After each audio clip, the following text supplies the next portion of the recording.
Health and Wellness Tribe. Welcome back for another video. Today we're going to be reviewing the very crucial concept of how to not interrupt a good gut healing journey.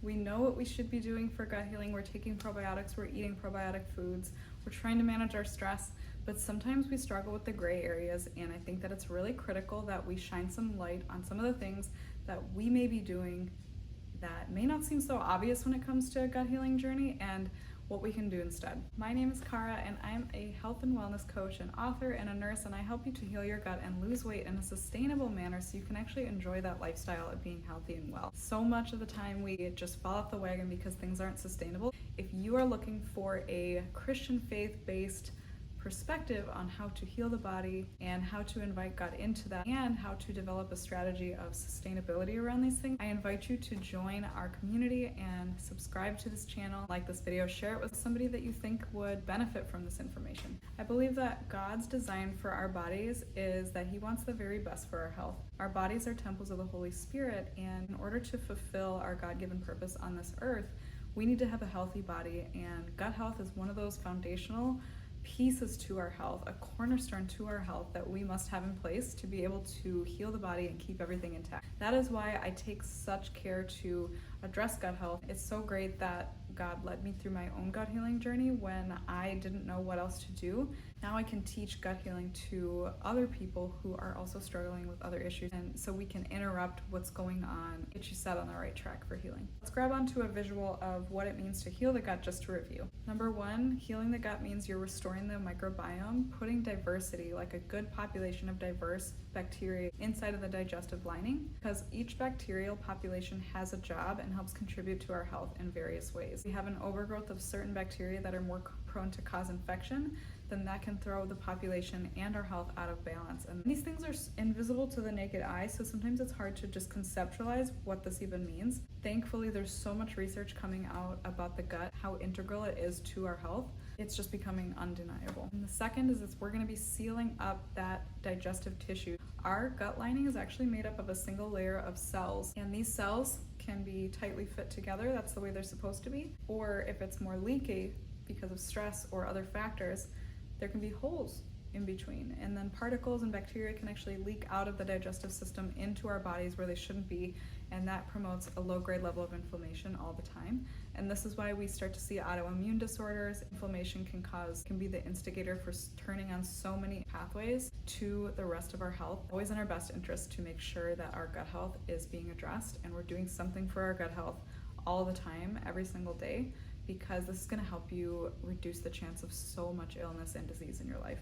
So when we reduce stress and remove that inflammation, increase the diversity in our gut microbiome, our gut starts to be restored and the cells start to kind of find their way back together. You start to develop more of a sealed gut lining the way that it's supposed to be. The mucosa starts to become healthier, you get a good diversity in your population, things start to balance out. We start to see reduction in bloating, better mental health, decreased anxiety, our energy levels are better, our joints aren't hurting as much, our skin is clearing up, we're digesting our food better, and we want to make sure that we understand how to not interrupt this process.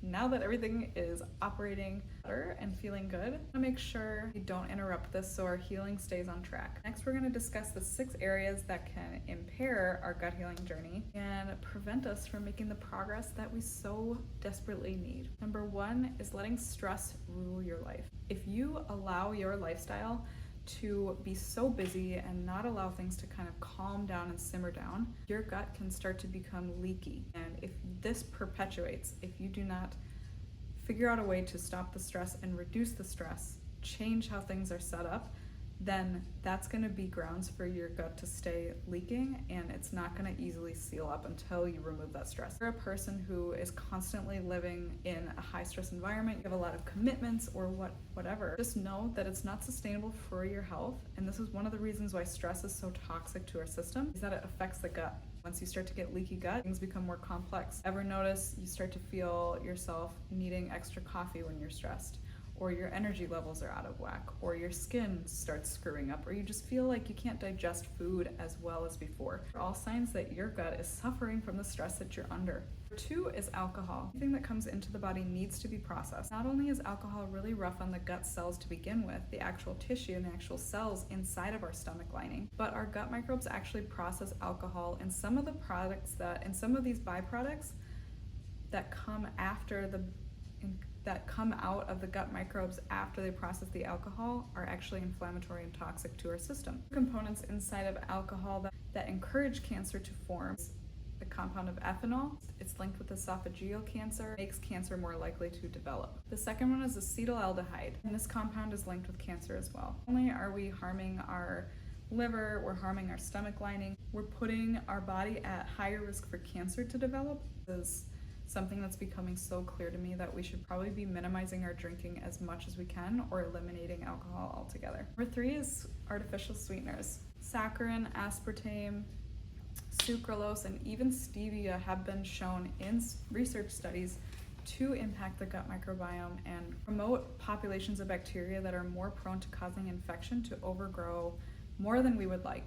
I'm going to link a research study in the description box below for you guys to check that out, because a lot of times we think artificial sweeteners, myself included, I was thinking stevia is super healthy for us. We have to remember that it's really important for us to review what type of impact what we're eating is having on our gut microbiome and the rest of our health. And unfortunately, these artificial sweeteners have started to show some drawbacks, and we should be mindful about what we're consuming. So far, allulose and monk fruit, those are helpful to the gut, and allulose is actually a prebiotic fiber that helps feed the gut microbes and helps them to grow and diversify. By the way, those are 2 sweeteners that don't impact the blood sugar, so if you're struggling with rebalancing your blood sugar, or you don't want to eat honey, cane sugar, maple syrup, coconut sugar, the healthier, more natural types of sugar, which also spike blood sugar, you can opt for monk fruit sweetener and allulose as alternatives, and that's actually what I do as a former pre-diabetic.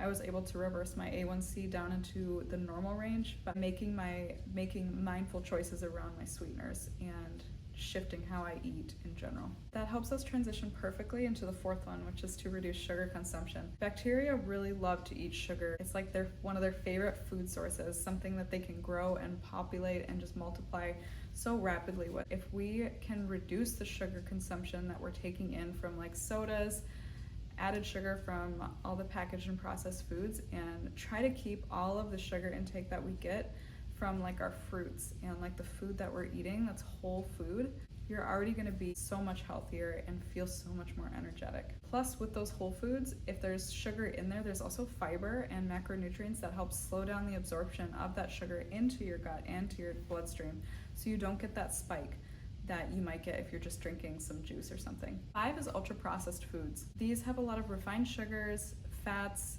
emulsifiers, texturizers, food colorings that our gut microbes have to process. These are not recognized by our body super well, and the liver has to sift through them, and it slows down the process of healing because this is interrupting our digestive process, and it has to like kind of sift through this garbage before it can like heal up the gut. We don't want to slow down our body's process of healing if we can avoid it. Trying to steer in the direction of more whole foods and cooking your meals and making sure that you're eating foods with as little ingredients as possible is a really good rule of thumb to keep things simple. Number 6 is one that is maybe unsuspecting, and that is long-term use of proton pump inhibitors, or medications that help stop the flow of acid from the gastric cells. Medications like Protonix and omeprazole, they actually prevent the parietal cells in the digestive lining from releasing the hydrochloric acid that we need to digest our food. So this makes it so we don't have as much stomach acid in there in the long run, and we can end up actually with nutrient deficiencies and issues with our digestion because our food isn't being broken down properly. Of course, every single thing that is happening up here in our digestive system is also affecting our gut microbiome as we go down. And something that I've noticed that is not talked about a lot is there's a chain reaction, like a domino effect of events that happen when food hits your mouth. You start to secrete the gastric acid, and from there, it activates your pancreas to release enzymes. And then from there, you have bile that is supposed to be released from the gallbladder to help us digest our fats. When we get interruptions in this process, or if an event is taken out from the timeline or something is dysregulated, you better believe that there's going to be an impact on our gut microbiome. Picture this happening regularly. Whatever is happening on a regular basis, that is going to build our health. Wrapping this all up, the way to stop interrupting your gut healing journey is to remove as many instigators as possible. Let me know which one of these surprised you the most, or if you would add something to this list. I invite you to like this video, share it with a friend, and subscribe to this channel for more like this. And let me know what you'd like to see in a future video. We'll see you next time. Bye.